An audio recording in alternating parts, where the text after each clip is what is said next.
Muy buenas tardes a todas y todos. Les damos la más cordial bienvenida a la cuarta sesión del programa de fortalecimiento de capacidades en debida diligencia y derechos humanos, con énfasis en condiciones laborales justas, reclutamiento ético y sostenibilidad empresarial. Para iniciar, les solicitamos poner sus micrófonos en silencio, mantener sus cámaras encendidas y presentarse en el chat con su nombre, cargo y empresa. Antes de comenzar, en nombre de la Organización Internacional para las Migraciones, les deseamos un 2026 con nuevos retos y oportunidades de crecimiento personal y profesional. Gracias por seguir acompañándonos en este proceso formativo y por mantener activa su participación en las distintas etapas del programa. En este espacio reflexionaremos sobre la participación de las personas trabajadoras. Déjenme, tengo algo aquí. Y su acceso a mecanismos de queja y remediación. Les recordamos que al final de la presentación tendremos un espacio dedicado para preguntas y respuestas, aunque la presentación de nuestro ponente nos comentaba que está dividida en módulos, entonces cada cierre de módulo, digamos, va a ir él dando espacio para que podamos interactuar en esos momentos.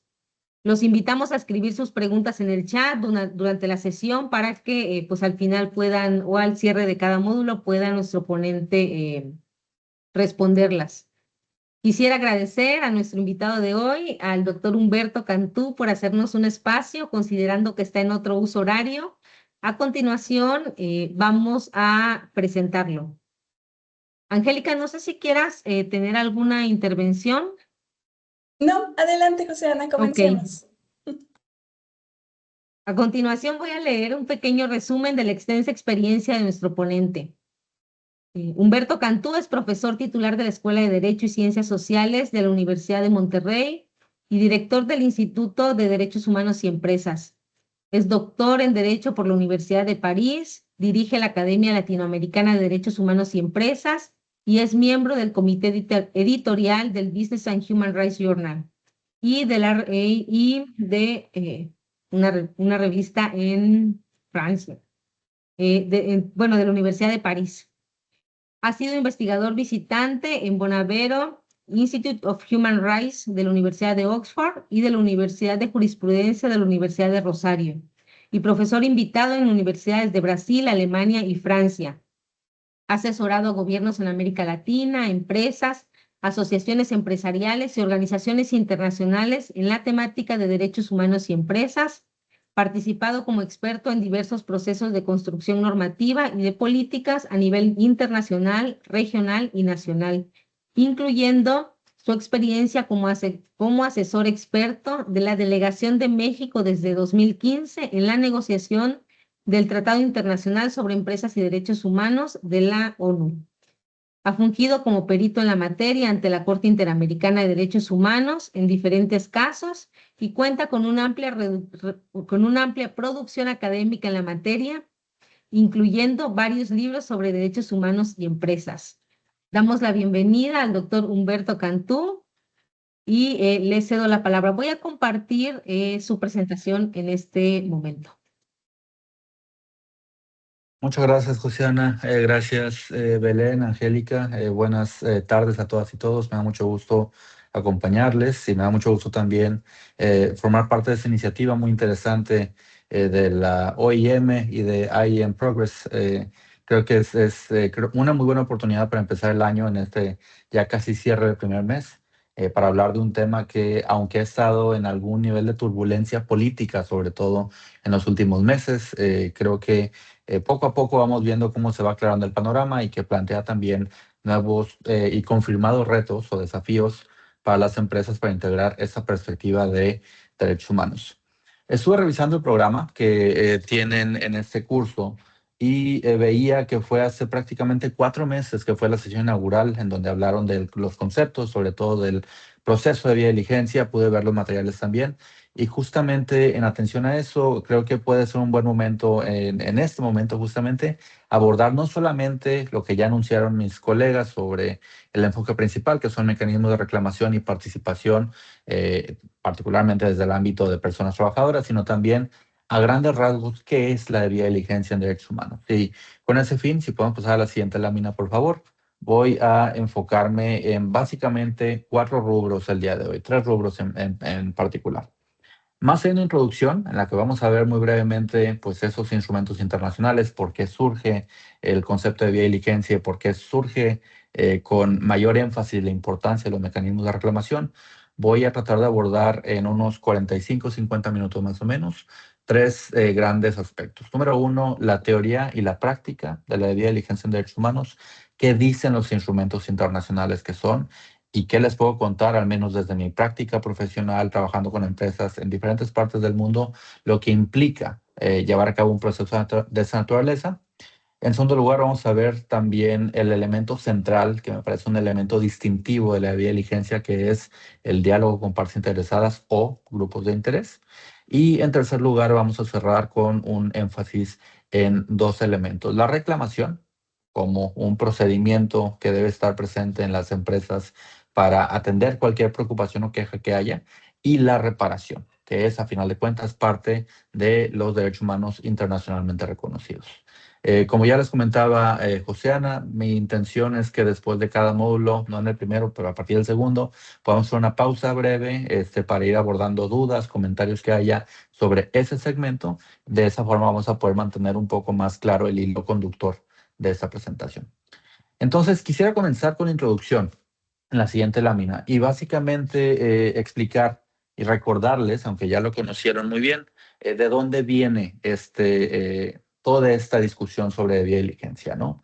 En 2005 hubo una situación un poco compleja en las Naciones Unidas porque se había intentado desarrollar un conjunto de normas sobre la responsabilidad de las empresas en materia de derechos humanos.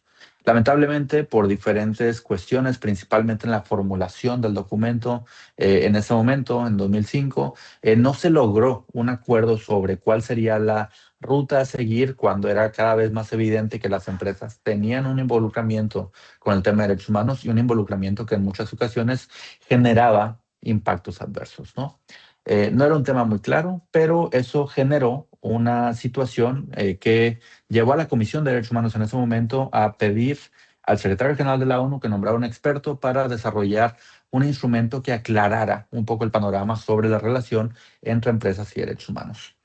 Después de muchas consultas en todos los continentes, 6 años después, el profesor John Ruggie, que era el representante especial sobre empresas y derechos humanos de la ONU, plantea ante el Consejo de Derechos Humanos un instrumento que es muy importante, tan importante que cambia la forma en que se concibe esta relación, esta dinámica entre empresas y derechos humanos, que son los principios rectores sobre empresas y derechos humanos de la ONU. Este instrumento, que como ya vi en la presentación de hace 4 meses, tuvieron oportunidad de revisar a grandes rasgos, plantea en 3 pilares 3 argumentos muy claros. El primero es que al Estado, como principal sujeto obligado, le corresponde un deber de protección. ¿Qué significa esto? Que el Estado tiene que tomar medidas de diferentes tipos. Pueden ser medidas normativas, medidas de invitación o incitación a un comportamiento voluntario, medidas de política pública, medidas de negociación internacional para proteger los derechos humanos cuando la actividad empresarial pública, privada o mixta pueda generar un impacto en ellos. Y este es un punto que creo que desarrollaba con más claridad cosas que ya se estaban viendo en el ámbito de Naciones Unidas, que muchos comités, procedimientos especiales estaban abordando. Pero la gran contribución que hacen esos principios rectores es el segundo pilar, que tiene que ver con la responsabilidad de respetar los derechos humanos. Aquí vale la pena hacer una pequeña distinción. En el segundo caso habla de responsabilidad de respeto y no de deber u obligación de respeto. ¿Por qué? Porque quería distinguir el profesor Ruggie en ese momento que mientras que el Estado tiene una obligación internacionalmente reconocida, para las empresas se trata de una expectativa de conducta, una expectativa de desempeño que surge de la sociedad y en donde pues es un actor, la sociedad como tal, que genera cierta presión en la manera en que las empresas deben comportarse. Lo distinguía porque decía, pues esto no viene de un instrumento internacional, es esta expectativa, pero reconociendo también que las expectativas sociales muchas veces dan lugar a la aparición o configuración de normas. Eso era un punto importante, pero no se quedaba ahí. No se quedaba en distinguir que las empresas tienen una responsabilidad que se distingue de la obligación del Estado. Decía en particular que para poder cumplir con esa responsabilidad, las empresas debían saber y demostrar cómo se vinculaban con el tema de derechos humanos.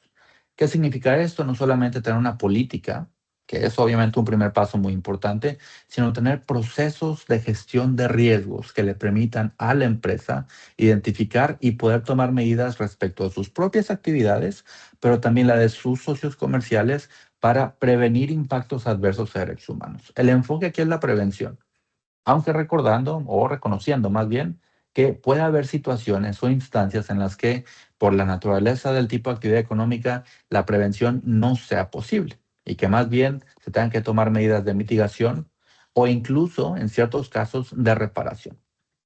Ese segundo pilar planteaba un nuevo paradigma en el derecho internacional de los derechos humanos y ha sido un punto de arranque que ha generado una serie de desarrollos que no se sospechaban en 2011 cuando se presentó esto ante el Consejo de Derechos Humanos de la ONU. Y el tercer pilar, que no deja de ser importante, tiene que ver con el acceso a mecanismos de reparación.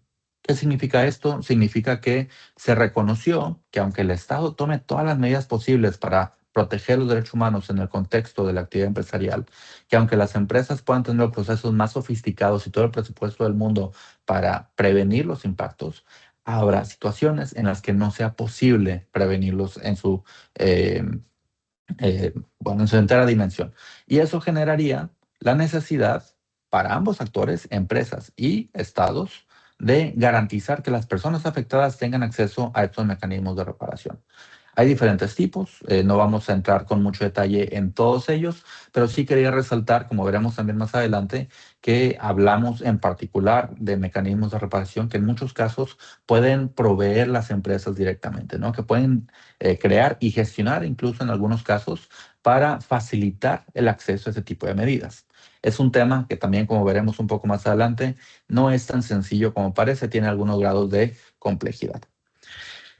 ¿Por qué son importantes esos principios rectores? Básicamente porque tuvieron un respaldo político que rara vez ocurre en el Consejo de Derechos Humanos cuando es un instrumento que los estados no negociaron. Recordemos que el Consejo es un órgano intergubernamental y en ese sentido el avalar o respaldar esos principios les dio un ímpetu político, eventualmente también jurídico, que tuvo un impacto muy importante a nivel internacional. Tan importante que los dos principales otros documentos internacionales sobre el tema, las directrices de la OCDE sobre conducta empresarial responsable y también la declaración tripartita de la OIT sobre empresas multinacionales y política social, se alinean expresamente con lo que dicen esos principios rectores y sobre todo con el Pilar 2. Las directrices de la OCDE, que ven aquí en pantalla, por ejemplo, se reformaron apenas unos meses después de que se presentó este documento de los principios rectores al Consejo de Derechos Humanos para alinearlo expresamente, fue una copia en papel básicamente del Pilar 2 a las directrices de la OCDE sobre conducta empresarial responsable. Y en 2023, que se actualiza nuevamente ese documento, se profundiza en esa interacción y en esa comprensión a partir de la práctica. Todo esto es un preámbulo para lo que vamos a ver un poco más adelante, pero no quería pasar a la siguiente sección sin mencionar algo que es muy importante no perder de vista.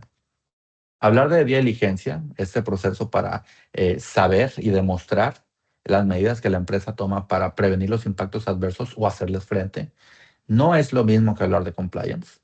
Son cosas que, aunque se parecen en su proceso de gestión, tienen un enfoque completamente distinto y se los puedo decir con la experiencia de la práctica trabajando con empresas en distinguir y facilitar la interacción entre esos procesos.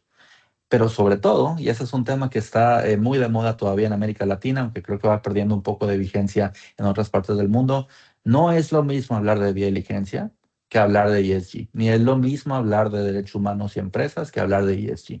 ¿Por qué? Porque el enfoque es distinto. Cuando hablamos de ESG, al menos en su acepción original, hablamos de una toma de decisiones para efectos de inversión, en donde se busca desde el inversionista medir cómo se mitigan los riesgos para su inversión. Y aunque eso puede tener algunas consecuencias posteriores, como tal el concepto, está enfocado, así como el compliance, en la prevención de impactos adversos o riesgos para la empresa o el inversionista, ¿no? Hablar de due diligence es todo lo contrario, es ver cómo la empresa reconoce que puede generar impactos adversos en sus trabajadores, en su comunidad, que puede haber impactos vinculados a su cadena de suministro, por ejemplo, y no fijarse en el riesgo para la empresa. Y esa diferencia en la práctica, al llevar a cabo un proceso de esta naturaleza, sí es un elemento fundamental. Y bueno, con esta introducción podemos pasar ahora sí al primer punto que quería abordar, que es la teoría y la práctica de la debida diligencia en derechos humanos. Estoy seguro que muchas y muchos de ustedes habrán visto esta imagen que está a la izquierda de su pantalla. ¿Y qué es lo que nos dicen las directrices de la OCDE? ¿Qué es lo que nos dicen los principios rectores sobre la debida diligencia? Nos dicen lo que ven aquí, que es un proceso, o debe ser un proceso continuo de gestión empresarial para identificar y abordar los impactos adversos a los derechos humanos. Varios puntos aquí que vale la pena resaltar. Número uno, proceso continuo de gestión. No es únicamente una auditoría, no es únicamente una revisión ocasional sobre qué se hace o qué no se hace, o si se tiene una política o no. Es un proceso que debe ir midiendo constantemente, periódicamente, si las medidas adoptadas están realmente sirviendo, están realmente siendo efectivas para prevenir impactos adversos en los derechos humanos. Depende de la situación, ahorita vamos a ver dos ejemplos, pero puede haber distintos derechos humanos que pueden ser afectados en el marco de la actividad empresarial. Es un primer punto. El segundo punto es que, otra vez, no solamente debe quedarse en la identificación, sino en la toma de medidas para prevenir la materialización de esos impactos adversos. Y es ahí donde se vuelve un tema un poco más complejo. ¿Por qué? Porque aunque los principios rectores hablan particularmente de un proceso de due diligencia, y lo mismo hacen las directrices de la OCDE, en la práctica hay muchas configuraciones de esta misma lógica. Me ha tocado trabajar con empresas en las que directamente deciden tener o establecer un solo proceso, un proceso único de due diligencia en derechos humanos, que obviamente involucra a numerosas áreas de la empresa hacia un proceso nuevo. O me ha tocado trabajar con empresas en las que el proceso ha ido partiendo de los mecanismos o procesos de gestión ya existentes en diferentes áreas. Puede ser en privacidad, por ejemplo, puede ser en compras, puede ser en condiciones laborales, y que luego se van modificando, se van adaptando esos procesos para integrar mucho más claramente esa perspectiva de derechos humanos. No hay una fórmula única, pero es un tema en donde se vuelve muy importante que, número uno, no se deje en manos de una sola área de la empresa, aunque puede haber una que lleve liderazgo, requiere el involucramiento de diferentes áreas, y dos, que no se limite, como ocurre muchas veces con las auditorías, a la medición de los impactos adversos al interior de la empresa, con su planta laboral, con su equipo de colaboradoras, colaboradores, sino que también debe buscar identificar cuáles son los impactos que una empresa puede generar hacia afuera en tema de riesgos externos. Quería darles un ejemplo por algo que nos tocó acompañar hace algún par de años con una empresa y que ahorita vemos que se está materializando claramente, y es el tema, por ejemplo, del registro de usuarios de telefonía móvil. Es un tema en donde de por medio está el derecho a la privacidad. Hay otro tipo de derechos que están involucrados ahí, y donde la empresa debe tener medidas muy claras de gestión de riesgos para evitar, por una parte, la fuga de información, la fuga de datos, pero dos, también para proteger el derecho a la intimidad y a la privacidad, a final de cuentas, de los usuarios que tienen que registrarlo y volverlo un repositorio, a final de cuentas, de información privada. Ese tipo de prácticas son elementos en donde podemos encontrar cómo una empresa directamente identifica y gestiona los riesgos con los que puede estar vinculada. Y se trata no solamente de ver aquellos riesgos potenciales, aquello que podría pasar a una determinada situación. Se trata también de ver aquellos riesgos que en muchas ocasiones ya se han materializado. Vamos a volver también a algunos ejemplos ahorita, pero en muchos casos hablar de impactos reales implica, a final de cuentas, para una empresa reconocer que hubo una afectación. Y tal vez como una afectación, pues tienen que haber medidas adecuadas de reparación de esa afectación. Una situación que no necesariamente es sencilla, sobre todo cuando vemos el Pues estoy en el involucramiento curso. de diferentes áreas, puede ser ¿A qué hora estabas complicado, ya? pero bueno, genera algunos, digamos, desafíos en la interacción del entendimiento entre, por ejemplo, un área jurídica, un área de compliance, un área que se encarga de alguna otra cuestión, sostenibilidad, compras o ventas, por ejemplo, para realmente tratar con este mismo enfoque este tema. ¿Qué más implica? No solamente los riesgos potenciales y reales, implica todo el proceso de gestión. Si ustedes ven el diagrama que está aquí en la pantalla, estamos hablando hasta este momento del paso número 2, cómo identificamos y evaluamos los impactos negativos. Y a partir de ahí sigue un plan de acción, paso 3 y paso 4, además del paso 5 que tiene que ver con esta discusión, este diálogo que tiene que ver con diferentes partes interesadas para informar cómo se trabajan, cómo se abordan los impactos adversos para efectos de o prevención o de reparación o incluso de mitigación o cese cuando sea necesario. Aquí quiero hacer también un énfasis en algo que es ciertamente complejo. En la práctica jurídica, sobre todo, tiene algunas connotaciones. En la práctica de gestión de riesgos tiene otras, que es el último punto que ven en pantalla: causa, contribución y vinculación. Los principios rectores y las directrices de la OCDE hablan en particular de estos tres temas y dicen que cuando una empresa causa directamente una afectación, pues es evidentemente su responsabilidad directa de reparar esa afectación. Pero no es lo mismo si hablamos de una causa, una causación que genera la empresa, a si el impacto se produce por contribución. ¿Qué significa esto? Imagínense que hay una empresa que subcontrata a otra para realizar algún tipo de servicio, ¿no? Una situación que es más o menos bastante común todavía en muchas partes del mundo. Yo diría que en todas las partes del mundo. Esa empresa que fue contratada genera algunos impactos, digamos, en materia laboral.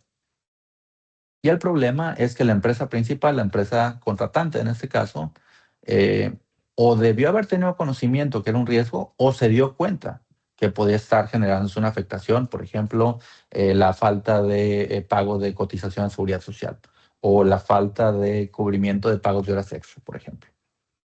La pregunta, una pregunta bastante genuina, es ¿qué tiene que hacer esa empresa principal? ¿Deja todo recaer en esa empresa que está contratada por ella para realizar cierto tipo de trabajos o proveer ciertos servicios? ¿O es una situación en donde la empresa misma tiene una responsabilidad de involucrarse con su proveedor, con su contratista, para generar y exigir, en algunos casos incluso, que haya ciertas prácticas que se modifiquen ciertas prácticas que podrían haber sido nocivas o que podrían haber afectado a los derechos humanos? Es una discusión que está actualmente dándose. La legislación que va avanzando en otras latitudes sobre esta cuestión reconocen ya muy claramente que puede haber una responsabilidad por omisión si sabe que otra empresa no está tomando las medidas adecuadas. Y es un tema que poco a poco vemos también ya claramente apareciendo en la jurisprudencia en América Latina en particular y en otras partes del mundo. Estos dos elementos son más o menos comunes, están más o menos previstos en las legislaciones de diferentes países, incluso en el derecho civil mexicano, por ejemplo, pero hay otra dimensión que plantea este proceso, que es cuando hay un impacto en donde hay una vinculación directa.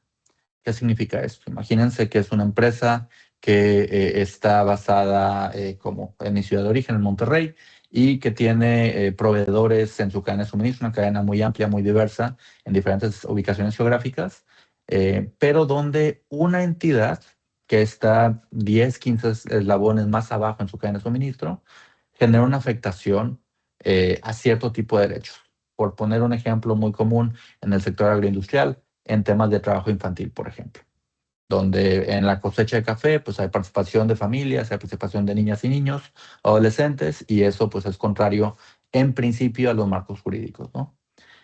¿Debe hacer, y esa es la pregunta, debe hacer la empresa principal en esa cadena de suministro algo para abordar ese problema que a veces es sistémico? ¿O es una cuestión que debe quedar completamente, digamos, como responsabilidad de esas entidades que están más abajo en la cadena de suministro? Es un tema en donde desde la lógica jurídica, al menos hasta el día de hoy, no hay todavía una claridad sobre si hay una obligación jurídica o no de la empresa principal.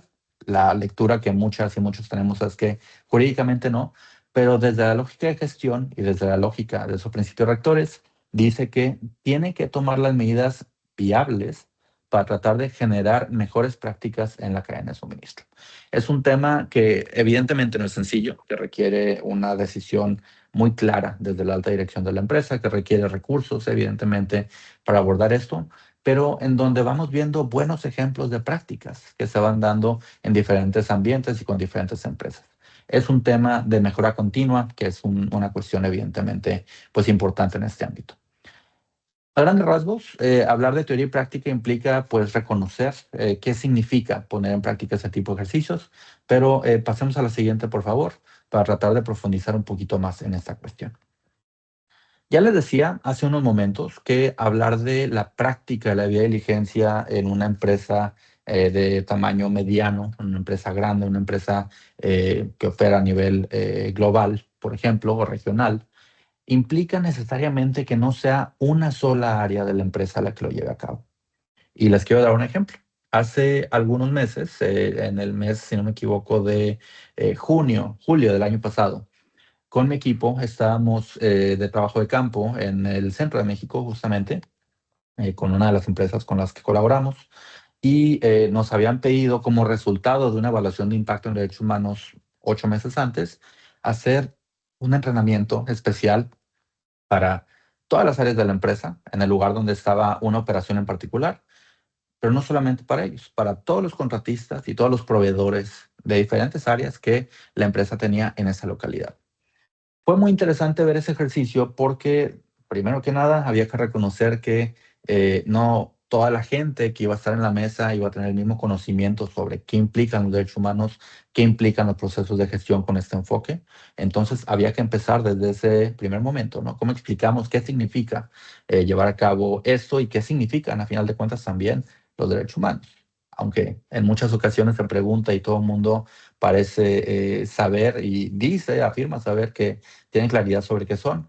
Ya reconocerlos en un ambiente particular, empresarial, pues no necesariamente es una tarea tan sencilla, ¿no? Entonces fue un ejercicio de un poco aclarar algunos de esos puntos que podrían generar dudas, pero sobre todo lo más interesante fue que en la mesa teníamos, por ejemplo, un equipo de seguridad industrial y patrimonial, un equipo de compras, un equipo de recursos humanos, un equipo de sostenibilidad, un equipo de planeación estratégica, el equipo de finanzas, que era muy importante, ¿no?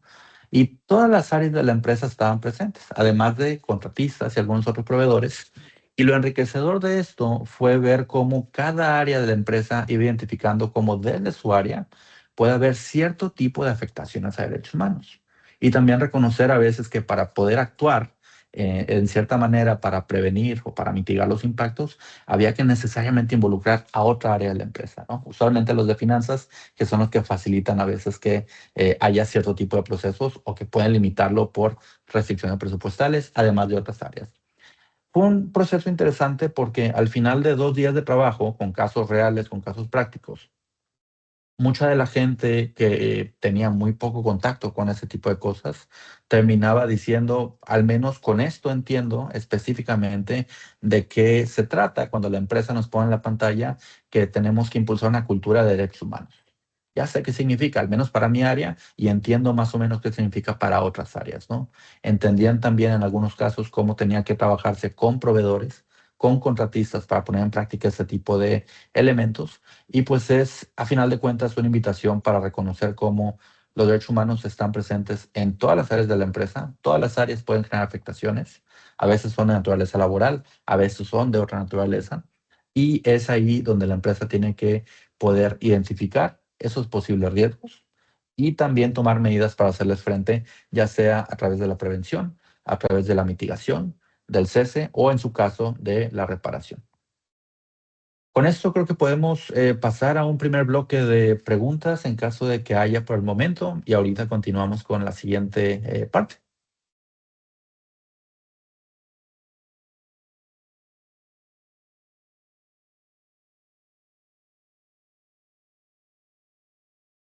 Voy a dejar de compartir pantalla tantito para que, colegas, no sé si tengan alguna pregunta que quieran hacer ahorita o quisieran pasar al siguiente bloque. Ahora están muy callados, normalmente son más activos. Ahora no sé qué les está pasando en enero.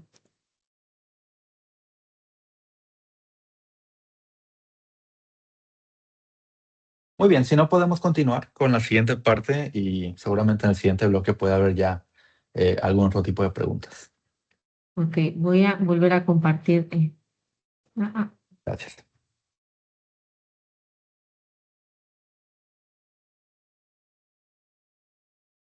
Muy bien. Esta siguiente parte es, como les decía al inicio, el corazón del proceso de vía de diligencia, ¿no?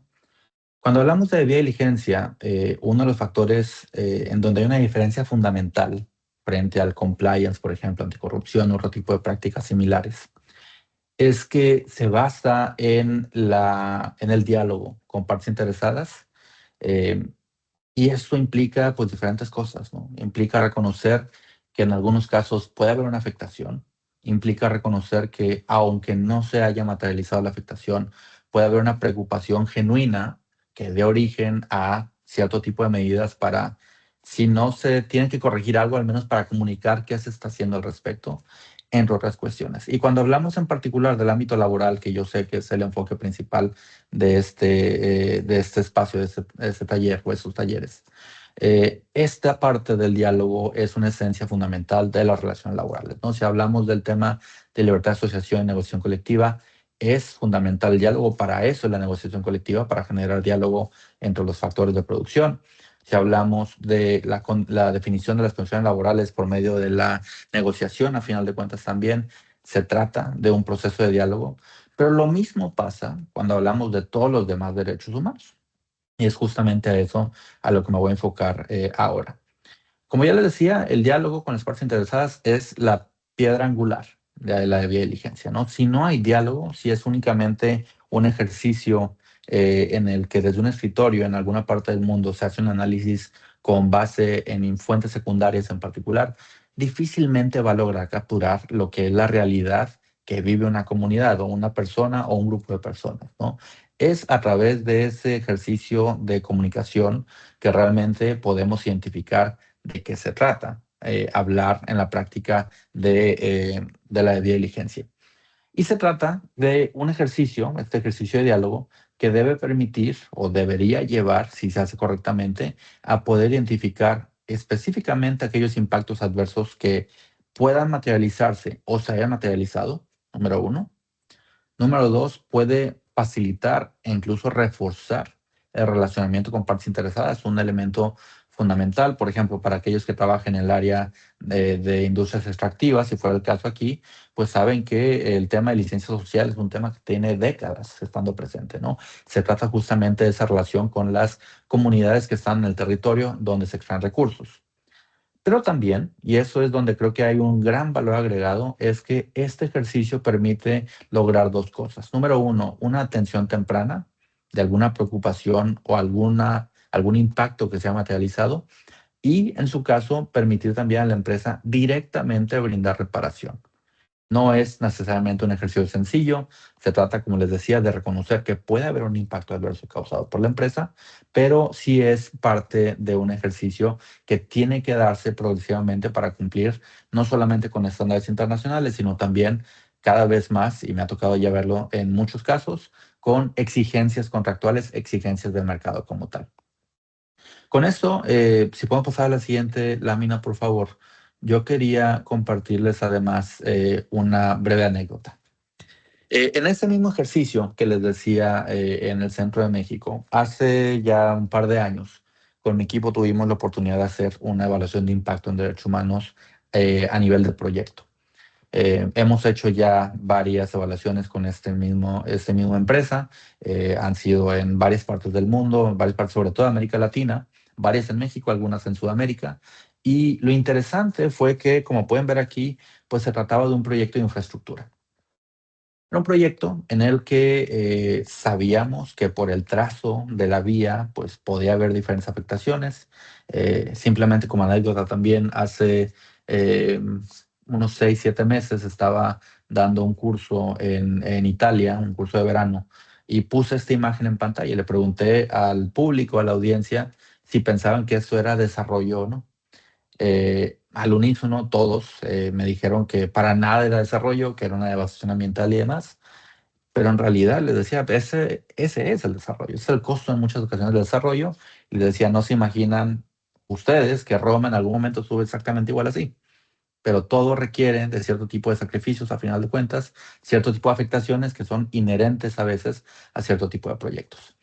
Más allá de eso y de la respuesta en general de que es un desarrollo, las comunidades en esa zona decían que para ellas sí era desarrollo, porque iba a permitir que llegaran empresas, iba a permitir que hubiera mejores vías de comunicación, iba a permitir que hubiera mayor desplazamiento para ellas y ellos. Pero lo que sí estaba muy claro, la imagen que veían en la lámina anterior es del ejercicio de diálogo inicial que tuvimos con ellas, es que este trazo de la línea estaba generando una afectación muy significativa a un derecho en particular que al menos yo nunca sospeché que iba a ser lo que me iba a encontrar ahí. Em, digamos que había un núcleo poblacional en la parte de abajo a la izquierda de la foto. Había otro después de la loma, la parte alta, en la parte izquierda de la foto también. Había otro núcleo poblacional del otro lado, en la parte baja. Y en la parte alta había un centro comunitario. En la conversación, uno de los puntos que salieron fue que la comunidad, una comunidad ejidal, no había podido realizar sus elecciones, las elecciones de sus representantes. Durante meses, parece, si no me equivoco, ya tenía un poco más de un año, para, pues, a final de cuentas, renovar su dirigencia. Y cuando nos planteaban eso, a mí me pareció muy extraño escuchar, pues, una queja de esa naturaleza. Dije, bueno, ¿y qué tiene que ver con esto? Y al momento en que nuestro equipo estaba trabajando en el análisis de esta evidencia, nos dimos cuenta de que en realidad estábamos hablando de una afectación a derechos políticos. ¿Por qué? Porque los derechos políticos no solamente incluyen el derecho a votar y el derecho a ser votado, incluye también el derecho a formar organizaciones de representación. Es una forma de ejercicio tanto de libertad de asociación por una parte, como de derechos políticos como tal. Se nos hizo muy extraño, una situación que no esperábamos escuchar ahí. Y evidentemente al momento de plantearle nuestro análisis y nuestras recomendaciones a la empresa y el director general en particular de ese proyecto se quedó un poco sorprendido, un poco molesto también a la vez. Nos dijo, ¿por qué me dicen que hay una afectación a derechos políticos en este contexto? Nosotros no organizamos elecciones, estamos en infraestructura, hacemos otro tipo de actos o de proyectos. ¿Qué tengo que ver yo con un proceso electoral? Y le explicábamos, es que al impedir el traslado de las comunidades al centro donde tradicionalmente celebran sus elecciones o sus cambios de representantes en particular, pues en la práctica se materializa esto que nosotros tampoco esperábamos ver. Y con la ayuda de otro de los colegas del equipo de impacto social de la empresa y un poco más de explicación sobre qué significaba, qué se podía hacer, la reacción fue muy interesante. Nos dijo, ok, tenemos una situación que nadie esperaba, ¿qué medidas tenemos que tomar para reparar esa situación? ¿Hay algo que se puede hacer? Le dijimos de entrada, creo que las líneas de acción son más o menos claras. Una tiene que ver con asegurar que haya algún camino disponible en todo momento. Una queja era que por la presencia constante y continua de maquinaria pesada, pues los caminos no eran fáciles de transitar.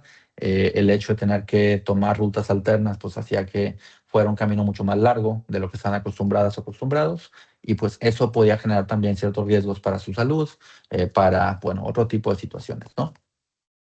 Entonces, la empresa lo que decidió después de un poco de análisis fue, primero que nada, usar transporte privado que ya estaba a disposición para transporte personal, de los lugares donde tenían sus campamentos a los lugares de operación, usarlo en las fechas que se indicara por la comunidad para efectos de la celebración de ese tipo de eh, reuniones para la toma de acuerdos, toma de decisiones.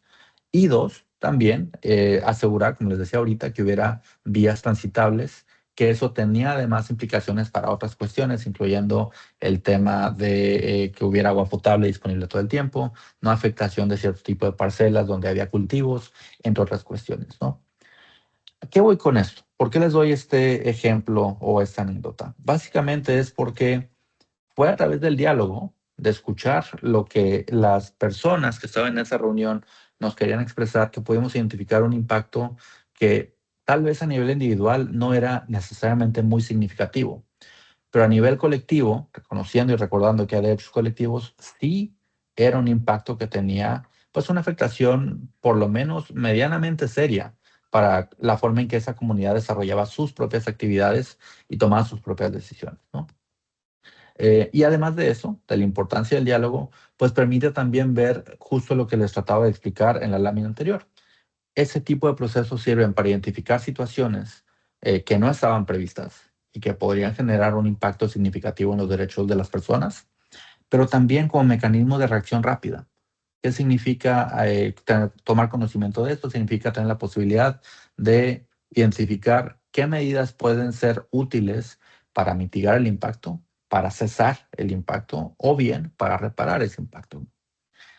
Todo esto, pues, es un ejercicio que va cambiando según la situación. En algunos meses, por ejemplo, estaremos, mi equipo y yo en Sudamérica, viendo un proyecto más o menos similar, donde sabemos que hay vestigios arqueológicos, donde sabemos que hay poblaciones indígenas que tienen un movimiento continuo en ciertas áreas, donde sabemos que hay otro tipo de actores que pueden ser complejos, pero es a través de ese diálogo que vamos a poder identificar qué es lo que se tiene que hacer para que la empresa cumpla con ese compromiso que tiene en su propia política de derechos humanos, en la práctica, en el terreno. Y bueno, ese es el segundo punto. No sé si hasta aquí hay alguna pregunta o algún comentario.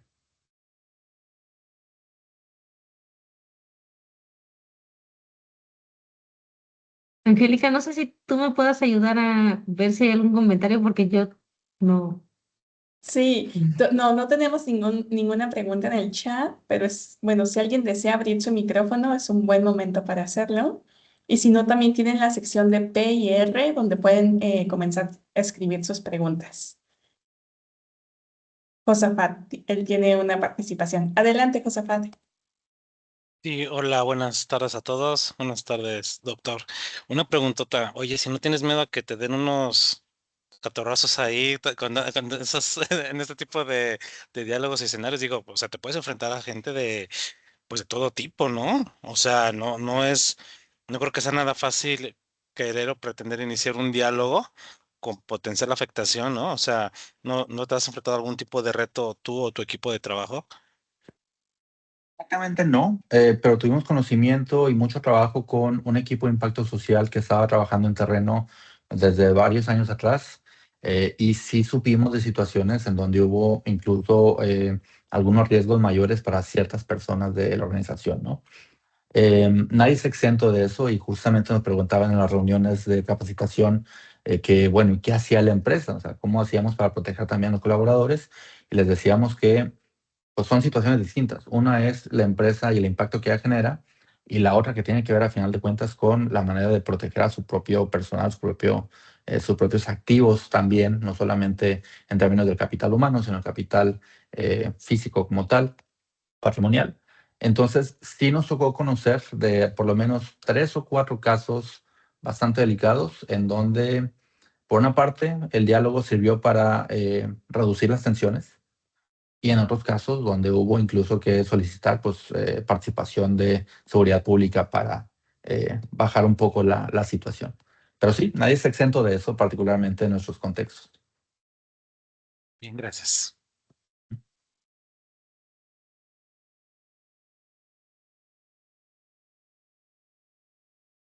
Muy bien, no sé si hay alguna otra pregunta por el momento. Todavía no, entonces podemos continuar y esperamos en este tercer bloque ya tener alguna. Yo voy a pensar Muy en bien, una. gracias, muy bien. Entonces, si podemos pasar a la siguiente, por favor. ¿Qué tiene que ver todo esto con reclamación y reparación? Creo que es una pregunta muy válida. ¿Por qué la empresa se invierte tantos recursos en este tipo de procesos para identificar, gestionar riesgos? Tiene además que trabajar en temas de reclamación y reparación. Quiero empezar con lo que dicen los principios rectores como tal expresamente, ¿no? Lo pueden ver en pantalla. Dice, si las empresas determinan que han provocado o contribuido a provocar consecuencias negativas, deben repararlas o contribuir a su reparación por medios legítimos. Es el principio. Y el comentario que viene después de ese mismo dice algo que tiene que ver con lo que le mencionaba antes. Si se han producido consecuencias negativas que la empresa no ha provocado ni ha contribuido a provocar, pero que guardan relación directa con operaciones, productos o servicios prestados por una relación comercial suya, es decir, en su cadena de suministro, la responsabilidad de respetar no exige que la empresa misma deba reparar los daños, aunque puede desempeñar un papel en el proceso de reparación. ¿Qué significa esto? Lo que les trataba de mencionar hace rato, no solamente es decir, bueno, pues es algo que pasa, digamos, a 5,000, 10,000 kilómetros de donde está mi oficina principal, ¿no? Mi matriz. Se trata de ver si hay alguna forma en la que la empresa pueda involucrarse para tratar de generar mejores prácticas en su cadena de suministro. Evidentemente es más fácil decirlo que hacerlo, pero esto implica también pues diferentes medidas. En algunas puede tener que ver con un proceso de contratación. Actualmente ya hay un proceso muy interesante que se está desarrollando a nivel mundial sobre tener cláusulas contractuales en materia de debida diligencia, ¿no? A mí me ha tocado trabajar con varias organizaciones, asociaciones con las que hemos desarrollado instrumentos de este tipo para cadenas de suministro que son más o menos complejas. Y no se trata únicamente de pasarle la responsabilidad a otra parte, ¿no? Se trata en muchas ocasiones de generar mecanismos de diálogo que permitan a un eslabón en la cadena de suministro un poco más abajo poder comunicarme a mí como empresa principal si algo de lo que yo le estoy exigiendo como parte del contrato puede generar en esa otra empresa, en ese otro actor, alguna afectación a los derechos humanos de terceros y ver cómo pueden modificarse las prácticas para que pues se pueda reducir en la medida de lo posible ese tipo de situaciones. Es un punto importante que no hay que dejar de lado. O sea, hay una práctica cada vez más creciente sobre esta cuestión. Pero antes de entrar con un poco más de detalle a esto, hay una pregunta que yo quería plantearles aquí, que es también una pregunta que me ha tocado responder en muchas ocasiones. ¿Existe un derecho humano a la reparación? Y la pregunta es una pregunta técnicamente interesante. Cuando vemos nosotros los instrumentos internacionales, cuando ustedes los revisan, por ejemplo, no, más allá de que están pensados siempre desde la lógica de que el Estado es el que viola o afecta a los derechos humanos, el derecho internacional sobre estos temas habla en particular, y el derecho nacional también, sobre todo en México, habla en particular de que hay un derecho a un recurso efectivo. Recurso como mecanismo, ¿no? Mecanismo puede ser judicial, puede ser administrativo, puede ser otra forma. En este caso, viendo que hablamos del actor empresarial, un actor normalmente privado, no únicamente privado, pero normalmente privado, hablar de un mecanismo efectivo, un recurso efectivo, puede referirse a estas vías existentes que las empresas ponen a disposición para que las personas puedan utilizarlas para presentar una queja, una preocupación, algún planteamiento. Pero más allá de eso, ¿qué significa la reparación? La reparación, cuando hablamos también de ese tipo de casos, tiene 5 vertientes. Hay 5 tipos de reparación que son reconocidas cuando hablamos de derechos humanos. Uno es la restitución, que se devuelva la situación al estado original como si no hubiera ocurrido la afectación. 2, la compensación o indemnización, un pago usualmente económico, a veces en especie, cuando no sea posible la restitución. Y hay otras 3 formas importantes. Rehabilitación, cuando hay una afectación física o mental a una persona o a un grupo de personas, o, por ejemplo, en su vertiente ambiental, pues la restauración ambiental. La satisfacción, que tiene que ver con esta dimensión moral de la afectación, puede significar disculpas, puede significar sanciones, puede significar la creación de ciertas medidas de memoria, por ejemplo, entre otras cosas. Y por último, garantías de no reparación. ¿Qué medidas tienen que adoptarse para que las condiciones que generan la afectación se modifiquen para que no se repita esa misma situación, ¿no? Esto es plenamente aplicable al espectro de empresas y derechos humanos, al espectro, perdón, de debida diligencia. Y en la práctica, aunque evidentemente muchas empresas tienen dudas, muchas veces muy legítimas, sobre si la compensación es adecuada o no, si es suficiente o no, o incluso, por ejemplo, en muchos casos, muchas empresas dicen que no están dispuestas a ofrecer una disculpa pública. En la práctica, sí es algo que puede materializarse y que en muchas ocasiones facilita que haya un mejor entendimiento con las personas afectadas para efectos de la reparación y del cierre, en todo caso, de una queja. Eso como punto de entrada. Entonces es muy importante para quienes nos acompañen, entiendo que la gran mayoría del sector privado, no perder de vista que hablar de derechos humanos y hablar de responsabilidad empresarial implica también reconocer que hay un derecho humano a la reparación de los impactos causados o sufridos en este caso, ¿no? Es parte de este grupo de derechos que existen a nivel internacional y a nivel nacional en el caso mexicano. Ya moviéndonos un poco al terreno de la práctica. Los principios rectores, como pueden ver aquí, hablan de que las empresas pueden contar con mecanismos que les permitan atender directamente una afectación, mecanismos de reclamación a nivel operativo. Y es aquí donde voy a acercarme un poquito también a la experiencia. A mí me ha tocado acompañar muchos procesos para el diseño de mecanismos de reclamación, algunos mecanismos de reclamación multinivel, es decir, donde no solamente se trata de una empresa, sino de una empresa con otros actores, muchas veces socios comerciales o de otra naturaleza con las que ella tiene una vinculación, y ver cómo puede generarse una buena práctica en términos de accesibilidad, en términos de predictibilidad, en términos de equidad entre las partes. Es un tema muy interesante, pero también más allá del diseño, me ha tocado participar en 2 o 3 procesos de reclamación en los que yo he sido una persona que presenta la queja. Yo estoy seguro que aquí muchas y muchos de ustedes también lo habrán hecho en algún momento, que presentaron alguna queja ante algún mecanismo de reclamación, canal de denuncia de alguna empresa, tal vez algún servicio que no fue bien proporcionado, alguna situación así. No le voy a decir con qué empresas fue, pero seguramente todas y todos aquí las conocen, a las 2 o 3 con las que me tocó interactuar. Y les voy a dar uno de esos ejemplos. Una aerolínea, no le voy a decir cuál, pero pueden imaginarse ustedes, no hay tantas opciones en México todavía, está ofreciendo algunos vuelos. Yo compré un vuelo para ir de vacaciones y llevaba una maleta de mano, ¿no? En la maleta de mano, pues en principio no tenía por qué documentarla, llevaba muy pocas cosas, era básicamente ir a la playa, entonces menos cosas había que llevar. Y había puesto en mi maleta mis lentes. Dije, bueno, la voy a tener en la mano, la voy a tener conmigo, no va a pasar nada. Al momento de llegar al aeropuerto, me dicen que el avión es un avión muy pequeño, que el avión va muy lleno y que entonces vamos a tener que documentar las diferentes maletas a partir de cierto momento. Yo no estuve de acuerdo, les dije que no tenía intención de documentarla porque no traía dónde guardar mis cosas, pero que pues yo iba a viajar con él. Dijeron, bueno, arréglese abajo con él, la persona que está recibiéndolos allá. Bajo a la pista, vamos a acercarnos al avión y me dice una persona que trabajaba para la empresa, me dice, si no la documenta, no sube al avión. Se me hizo una postura un poco desafiante, pero no tenía muchas ganas de discutir, tampoco tenía muchas ganas de perder el avión o el vuelo, entonces le di mi maleta y me subí. Cuando llego a mi destino, por sospecha, abro la maleta y me encontré con que un par de lentes, llevaba un solo par de lentes, no estaba. Estaba la caja abierta, pero no estaba el contenido.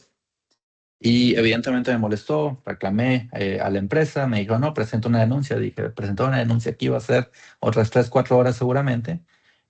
Pero después de media hora, después de estar un poco enojado y demás, dije, vamos a poner en práctica este tema, mecanismos de reclamación, a ver qué tal funciona, ¿no? Lo primero que hice fue investigar todos los documentos que tenía la empresa.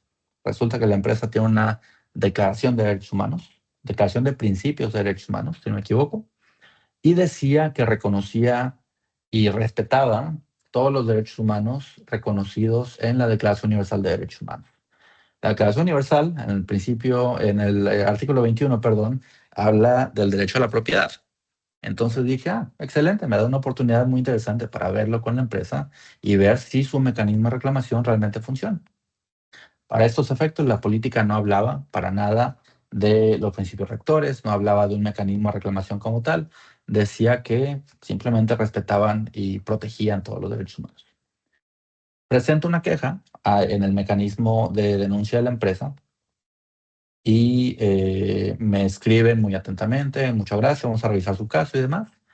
Y a los 3 días me llega un correo diciéndome que el caso fue cerrado, sin explicación de por qué. Se me hizo muy curioso, porque esta empresa está adherida además a Pacto Mundial. y pues está presente en los espacios donde tendría que, o sea, tiene una presencia global que tendría que conocer un poco mejor qué significa todo ese tema, ¿no? Sobre todo tener pronunciamientos públicos de esa naturaleza. No me conformé con eso y dije, bueno, vamos a ver qué otras medidas tienen. Me pongo a investigar un poco más, veo que tienen un canal, una línea ética, que usualmente es un canal manejado por el área de compliance, de cumplimiento normativo de la empresa, y dije, bueno, vamos a tratarlo por esa otra vía, ¿no? Desarrollé un documento un poco más sólido, con más argumentación y demás, cómo tenía la empresa que abordar su compromiso en la política, no solamente en su propia operación, sino también con sus proveedores, sus contratistas, y mando yo mi reclamación.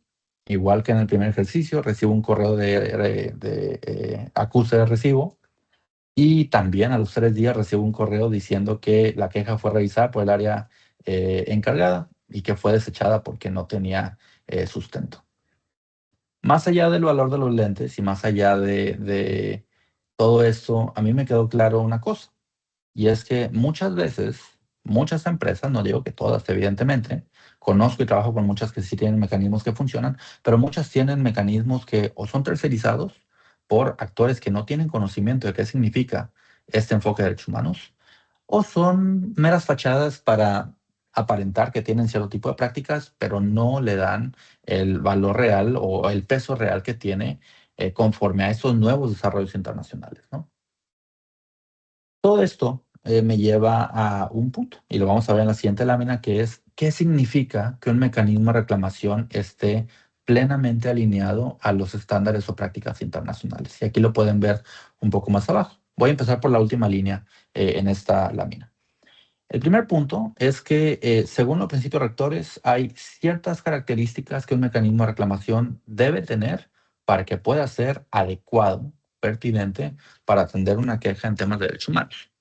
Número 1 dice que tiene que ser legítimo. Para mí esa es una consecuencia, no una característica. Legitimidad, que implica que tenga una aceptación por el nivel de profesionalismo, confianza, funcionalidad, etc. Otra vez, yo creo que es una consecuencia, no una característica, pero sí está planteado en los principios. Los que siguen sí son muy importantes. Accesibilidad.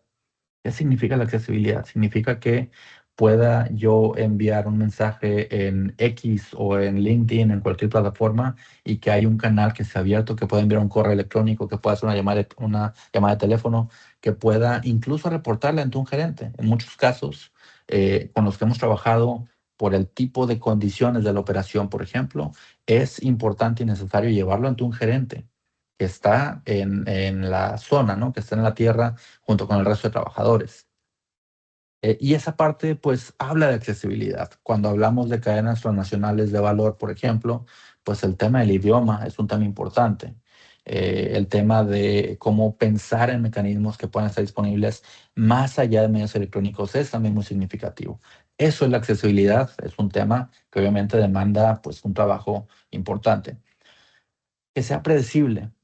¿Qué significa eso? Saber la persona que lo va a usar, cuáles son las fases del proceso, cuáles son los posibles resultados del proceso.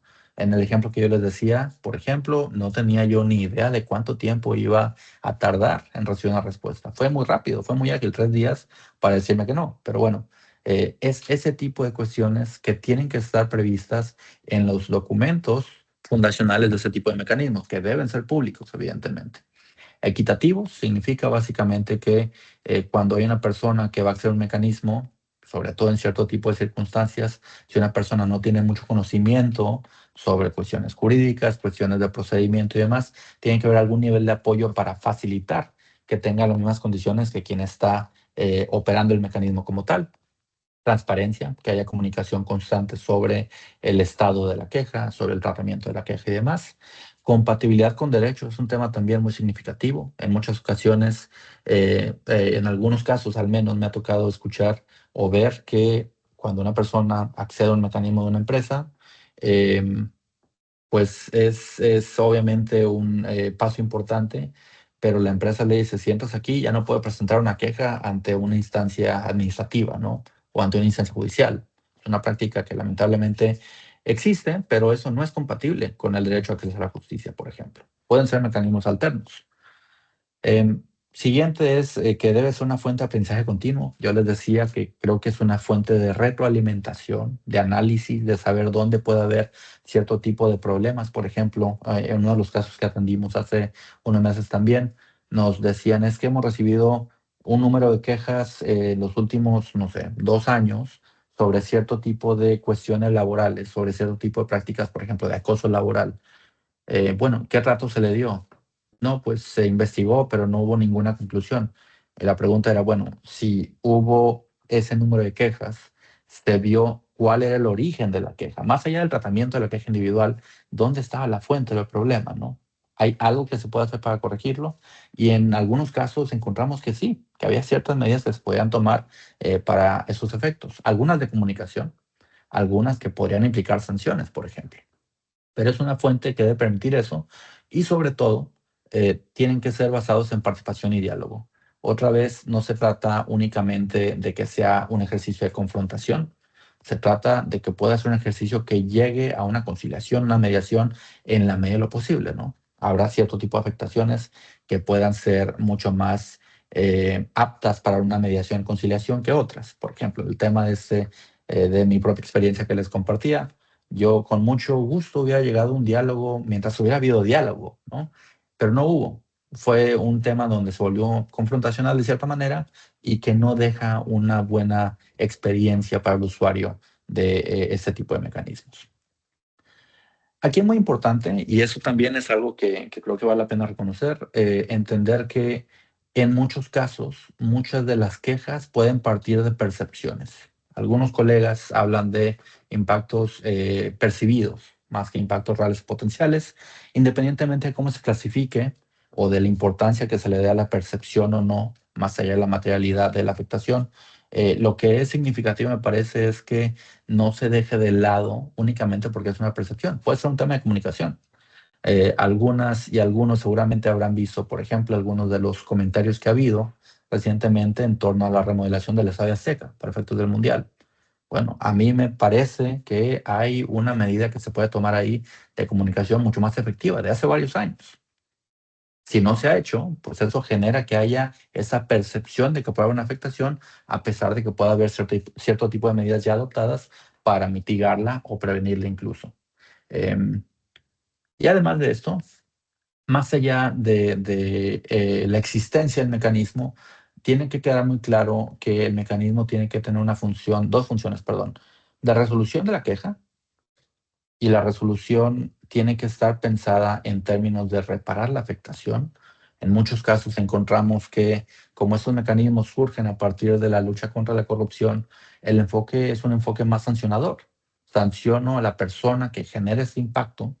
Internamente se le pone, no sé, una obligación a tomar un curso de capacitación o sensibilización, se le impone una multa o se le impone una sanción de alguna naturaleza, en vez de pensar en cómo se puede reparar la afectación que la persona sufrió. Es un tema en donde tienen que evolucionarse, pero que puede ser muy útil para ese fin. Y el segundo punto, que ya lo mencioné también, es el tema de la revisión.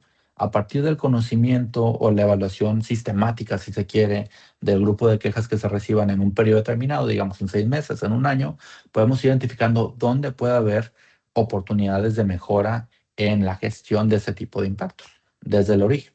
Y es un ejercicio que creo que puede dar pues muchas lecciones, puede dejar algunas lecciones aprendidas. Por último, no quería dejar de mencionar este principio 29 que ven aquí en pantalla. Dice claramente que para que sea posible atender rápidamente y reparar directamente los daños causados, las empresas deben establecer o participar en mecanismos de reclamación eficaces de nivel operacional a disposición de las personas y las comunidades que sufran las consecuencias negativas. De esto quería resaltar una sola cosa, y es que hablar de las comunidades que sufren las consecuencias negativas implica no limitarse al ámbito laboral, ¿no? Muchas veces los mecanismos están claramente visibles e identificables en el área donde está la empresa, directamente al interior de la empresa, pero si hay algo que genera una afectación hacia el exterior, muchas veces no hay información sobre qué se puede hacer. Sobre todo cuando hay, por ejemplo, algún impacto ambiental, algún impacto que pueda generar afectaciones en la salud de las personas, se trata de que ese tipo de mecanismos puedan también estar disponibles para ese fin.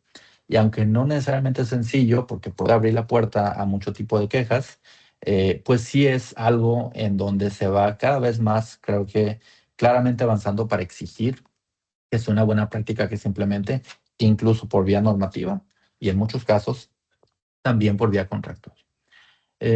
Esos elementos lo que buscan plantearles es una invitación a ver el proceso de vía diligencia como un proceso, número uno, periódico, número dos, que se basa en el diálogo con partes interesadas, y número tres, donde es muy importante no solamente quedarse en la parte de identificación y evaluación o gestión de los riesgos, sino también reconocer que las reclamaciones son parte del ejercicio de vía diligencia y que la reparación no nada más es parte del ejercicio de vía diligencia y de la conducta empresarial responsable, es parte del respeto efectivo de los derechos humanos en la actividad empresarial.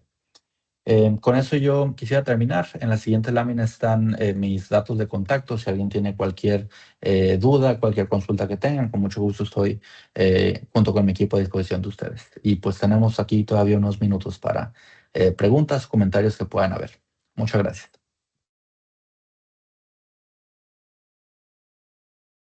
Muchísimas gracias, doctor Humberto, por este recuento que nos hizo de lo que hemos visto y de la debida diligencia y todo el proceso.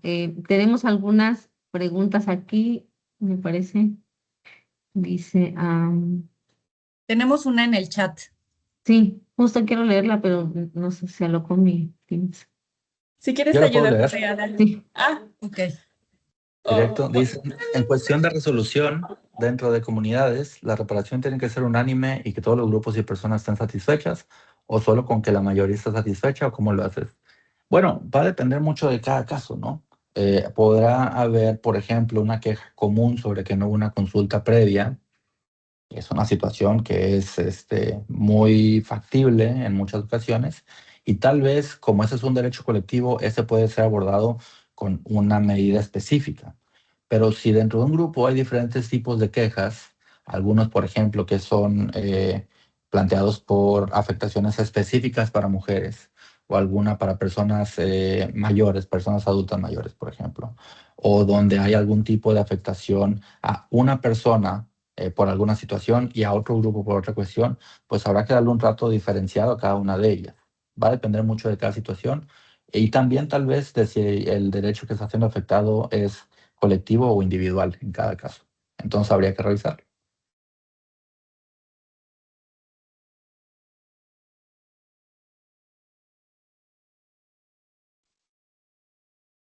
Hay otra en el chat, no sé. Josué, ¿qué tan recomendable es hacer el canal de quejas anónimo? Creo que es fundamental. Es uno de los principios esenciales, la confidencialidad, porque eso también permite evitar que haya represalias, ¿no? Esa es una práctica muy común.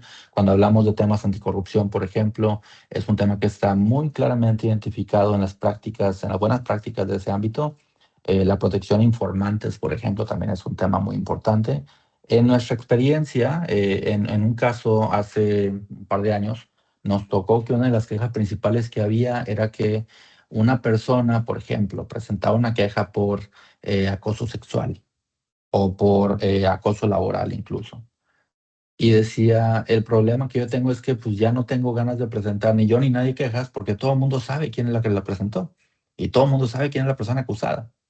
Entonces, ¿cómo garantizas que haya imparcialidad en el proceso de resolución de esa controversia? ¿Cómo garantizas también que pues haya una protección ante cualquier tipo de represalias? En algún caso nos decían que a partir de la presentación de la queja, como todo el mundo sabía quién la presentó, una persona dejó de recibir invitaciones a proyectos y que la orilló eventualmente a considerar presentar la renuncia, ¿no? Entonces, lo que se tiene que buscar es que principalmente o primordialmente sean mecanismos más que anónimos, confidenciales. Puede haber anónimos también.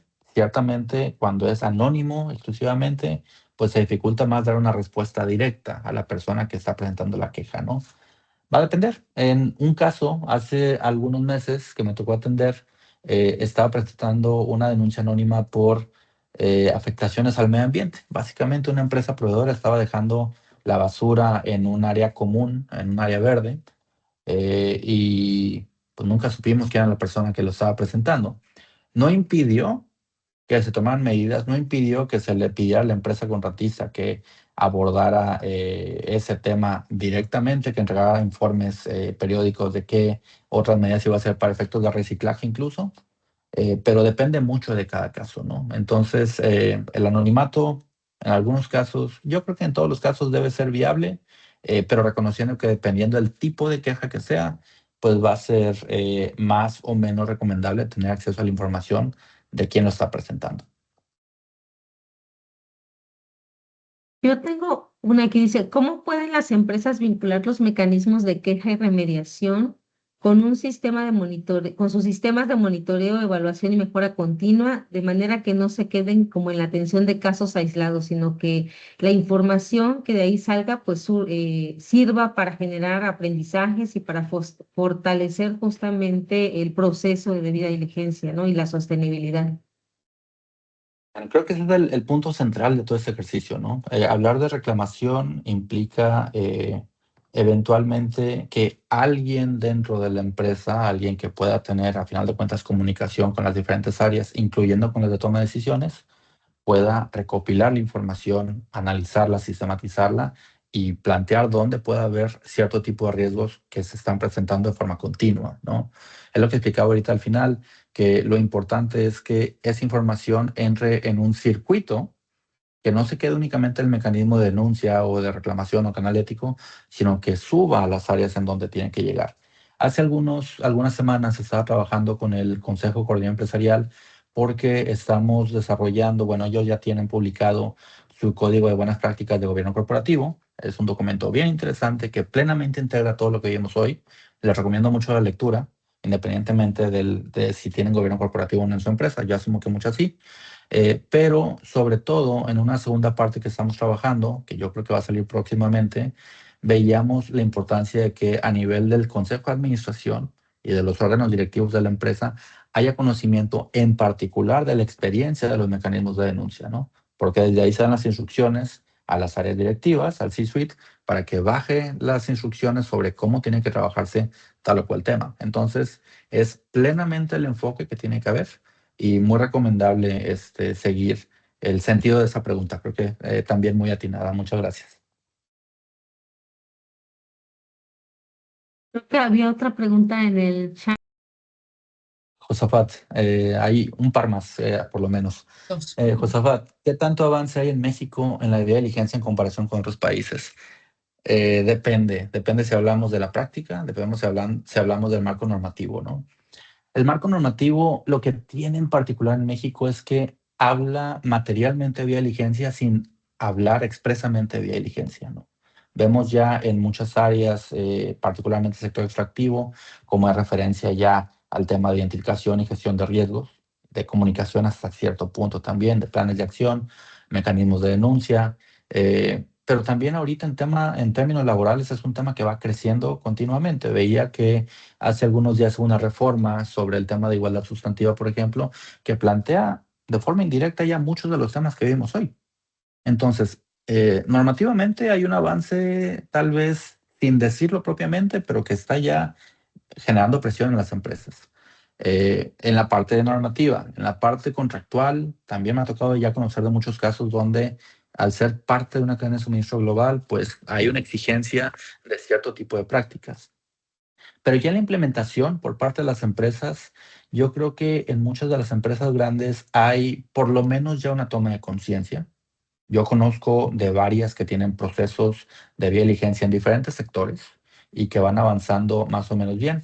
El problema principal que yo detecto todavía es que no se vincula a quien lleva a cabo el proceso de gestión de riesgos con quien produce los informes de sostenibilidad. Y no hay tal vez esa sinergia entre lo que la empresa hace y luego lo que comunica públicamente por ese canal. Pero sí hay ejemplos de buenas prácticas en infraestructura, en telecomunicaciones, por ejemplo, sé de un protocolo de vía diligencia que anda rondando por ahí, que aterriza a ese sector exactamente todo lo que hablamos hoy, en sector textil también, de alimentos en algunos casos. Lo que no hay que perder de vista es que aunque pareciera que en muchos otros países hay un nivel de avance más significativo, todo es relativo. O sea, hablamos de algunas empresas líderes, algunas empresas punteras en la práctica, con mucha más experiencia, muchas que van tal vez con un par de años de integración de estos procesos y muchas que van empezando forzadas por los cambios normativos, ¿no? Lo importante me parece es empezar y sobre todo entender que es parte de una buena gestión de riesgos para la empresa, ¿no? El cuidar a sus grupos de interés, el cuidar el tema medio ambiente, repercute positivamente en la forma en que la empresa es percibida. Entonces es una forma de ir avanzando positivamente, me parece. Marta Huerta pregunta, ¿existen derechos que sobrepongan a otros? Por ejemplo, una comunidad necesita un hospital y el gobierno elige un terreno, los dueños no desean vender y el gobierno desea expropiar. El derecho a la salud se sobrepone al de propiedad. Creo que necesito pensarlo un poquito más. Se trata de un ejercicio de ponderación. Ese usualmente lo llevan a cabo los jueces, no necesariamente una autoridad administrativa. A veces hay más dificultad para lograr eso de forma adecuada, pero al menos desde la lógica de la gestión desde la empresa, al menos con mi equipo tenemos una línea muy clara y es que cuando hay una posible afectación al derecho a la vida o al derecho a la integridad personal, necesariamente se trata de un riesgo alto y que es donde hay una necesidad de reacción crítica, ¿no? Un impacto severo que requiere acciones concretas e inmediatas. Habrá otros que puedan ser graves, muy graves incluso, pero que cuando no afectan esos dos, al menos directamente, pueden caer en un peldaño ligeramente abajo. Más allá de eso, cuando hablamos ya de decisiones gubernamentales, pues va a variar en cada caso. Creo que aunque hay muchos ejemplos en donde se ha privilegiado el desarrollo económico frente a otro tipo de derechos, también recientemente hay algunos casos en donde, por ejemplo, para efectos de protección del medio ambiente se niegan cierto tipo de licencias ambientales. Y eso, pues, a final de cuentas, tiene una repercusión positiva en la protección de ciertos derechos, ¿no? Creo que va variando bastante. En los últimos, yo diría, 15 años había una evolución muy clara en este tipo de temas. Si ven, por ejemplo, los cambios normativos en el ámbito de minería, es un muy buen ejemplo de cómo, aunque antes se privilegiaba principalmente el desarrollo minero, la explotación minera, actualmente se autoriza con ciertas condiciones, ¿no? Es un tema que está evolucionando y donde pues no podemos hablar de que siempre es así. Hay blancos y negros como en todos lados. Angélica, Este ya te vi. impacto, si quieres, yo te la leo. A ver, Ahora sí viene a mi mente y lo relacionaba con tu primera presentación donde hablabas del alcance de la responsabilidad de las empresas, que tenía que ver si contribuían directamente o si estaban vinculadas o relacionadas. Y me pregunté sobre un término que he escuchado en varios foros empresariales. Sin embargo, me pregunto cómo está vinculado a los principios rectores, porque creo que aquí, bueno, no entiendo del todo la vinculación, que normalmente se habla de la responsabilidad compartida en la reparación o de los impactos adversos a los derechos humanos. Entonces, me gustaría conocer tu punto de vista. es un tema que ha ido surgiendo en ciertos sectores en donde efectivamente una empresa reconoce que puede directamente contribuir a la afectación que produce materialmente otra empresa. Te doy un ejemplo. Digamos que tú tienes una empresa y tú me contratas a mí que tengo otra empresa, ¿no? Bueno, nuestras empresas se contratan, digamos. Y tú contratas a mi empresa para que te brinde un servicio de seguridad privada. Todo está muy bien.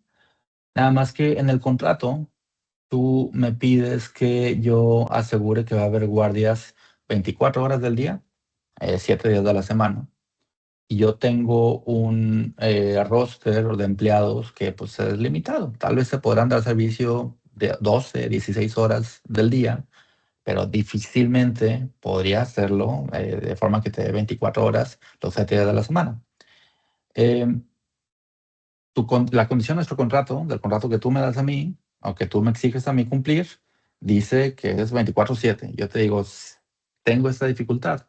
¿Hay alguna forma en que puedo modificar el contrato? La idea de responsabilidad compartida es que haya un canal de comunicación que permita a las dos partes atender la fuente del problema, ¿no? En este caso puede ser la exigencia en el contrato. Este mismo ejemplo se ha dado para todas las personas que tengan un iPhone, para todas las personas que tengan cierto tipo de herramientas, porque pues, es muy común que a través de ese tipo de contratación, por ejemplo, pueda haber cierto tipo de afectaciones, pero no pensamos en la afectación al momento de contratar con otra empresa. Pensamos en cuál es el compromiso que tú asumes al contratar conmigo, ¿no? Y se trata de que si hay un conocimiento de que al cumplir con el contrato se va a generar una afectación, pues las dos partes puedan buscar una solución. Es un poco el sentido al que se orientan muchos de los proyectos que hay actualmente de cláusulas sobre diligencia, de no trasladarle la responsabilidad completamente a otra contraparte de cumplir con los derechos humanos, sino más bien buscar formas para que la parte A no genere condiciones que obligan a la parte B a incumplir con los derechos con motivo de la relación comercial. A eso se refiere básicamente. Muchas gracias. Y Yo José, nada más, adelante. para cerrar, un poco me gustaría a lo mejor que nos pudieras comentar sobre qué elementos mínimos de diseño y gobernanza debería tener un mecanismo de queja para las personas trabajadoras principalmente. Ya nos hablabas, creo, de transparencia, algo así, pero nos gustaría como saber un poco más. Yo pensaría que esos elementos que están en el principio 31 son elementos que son transversales para todo tipo de mecanismos, ¿no? La mayor parte de los mecanismos, a final de cuentas, empiezan pensando en el equipo de trabajo de una empresa. Es el primer punto de contacto, es ahí donde tiene que haber una atención directa e inmediata. Más allá de eso, y eso es algo que no mencioné, pero que creo que también es importante, son dos cosas. Uno, como ya les decía hace rato, el diálogo es muy significativo para conocer si funciona o no.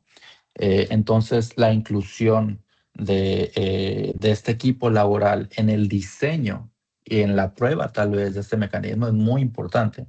¿Por qué? Porque no es lo mismo si yo genero un mecanismo que lo hace un tercero, me lo diseña, me lo pone en práctica en mi sitio web, y luego pues a ver cómo funciona y vamos a ver si funciona o no, a irlo probando en la práctica antes de que se lance, ahora sí ya el funcionamiento.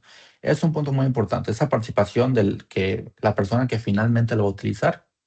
Y dos, que también es un tema muy significativo, me parece, es asegurarse de que ese mecanismo se enfoque principalmente en la reparación del impacto, ¿no? No solamente en la sanción.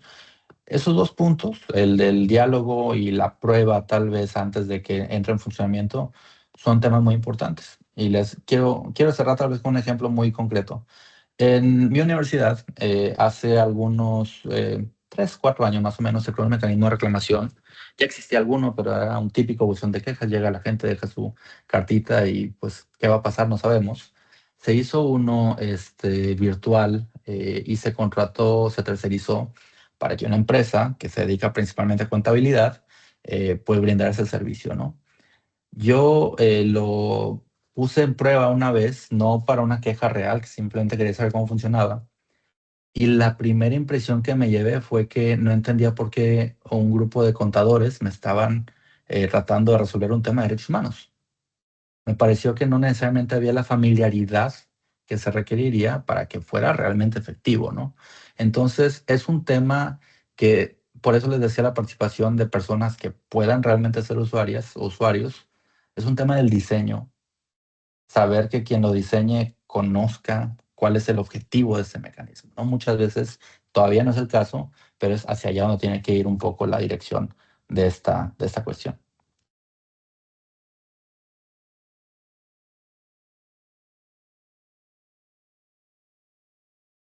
Con esta última pregunta, este último ejemplo que nos pone, creo que concluiríamos nuestra sesión de hoy. No sin antes agradecer nuevamente la generosidad de Humberto Cantú por tan valiosa exposición. Muchísimas gracias.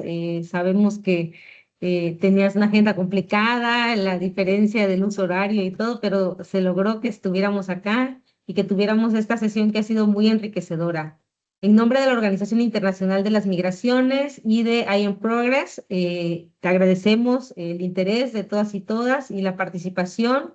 Pasen muy buena tarde. Estaremos enviando vía correo electrónico el reconocimiento correspondiente a la participación, doctor Humberto. Muchísimas gracias. Vamos a despedir al doctor Humberto Cantú y les pedimos a los demás participantes quedarse un momento más para algunos anuncios que tenemos. Muchísimas gracias, doctor. Gracias, hasta luego, que tengan buena tarde. Muchísimas gracias. Hasta luego. Adiós. Muchas gracias, José Ana. Pues nada más rápido para cerrar en punto a las 5:30. Quería compartir con ustedes 2 recordatorios. El primero es recordarles concluir los módulos en el eCampus. Ya estamos acercándonos al término del curso y recuerden que es necesario tener las evaluaciones completadas para poder obtener su certificado de terminación. Entonces, todavía están abiertos desde el módulo 1, incluso lo dejamos abierto para que se pudieran poner al corriente. Y también recordarles que el 12 de febrero es el último webinar temático. Posteriormente tendremos la mesa de cierre, que esta será el 19 de marzo.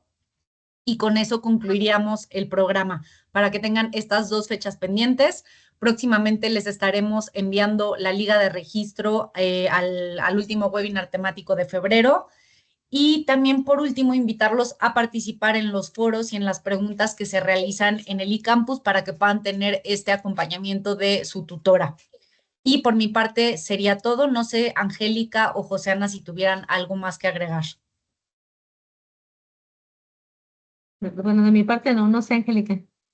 Bueno, sí quiero agradecerles por todo este trabajo y todo lo que se está realizando. Ya tienen aquí en el chat el registro para el módulo 6 y comentarles que a inicios de la próxima semana les vamos a enviar un email detallado para aquellas personas que todavía no están en el eCampus. Vamos a volver a enviar el registro de matriculación, el video y también el manual para que puedan registrarse.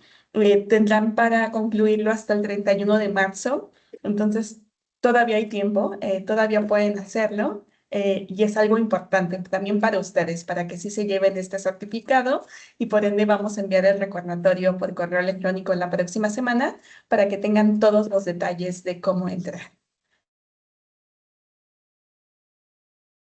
Muchas gracias, Angélica. Y si no hubiera ninguna duda o comentario, con esto cerraríamos. Les agradecemos muchísimo el tiempo dedicado y la disponibilidad y nos vemos en febrero. Excelente tarde. Hasta luego. Gracias a todos. Gracias, buena Gracias. tarde. Bye. Gracias, buenas tardes.